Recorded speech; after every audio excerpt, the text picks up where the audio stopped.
Ko'krak bezi saratonida o'smaning mikromuhiti bo'ladi. Bu kasallikning kechishi va davolashga javobini belgilab beruvchi muhim omil hisoblanadi. O'sma mikromuhitida immun hujayralar faoliyatining susayishi va immun suppressiv, ya'ni tushib ketishi mexanizmlarining ustunligi o'sma progressiyasiga, ya'ni rivojlanishiga olib kelishi mumkin.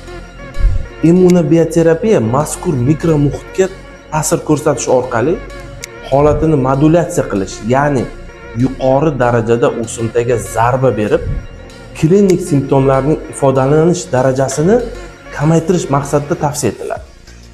Muolaja bemorning klinik holati, umumiy somatik statusi, ya'ni holatini va amaldagi onkologik tavsiyalarini hisobga olingan holda individual tarzda belgilanadi. Qo'llanilgan yondashuv bemorning onkologik kasalligini davolash, umumiy holatini barqarorlashtirish va hayot sifatini yaxshilashga qaratilgan. Tavsiyalarimizni kuzatib boring. O'simtaning mikromuhiti haqida alohida gapirib o'tamiz.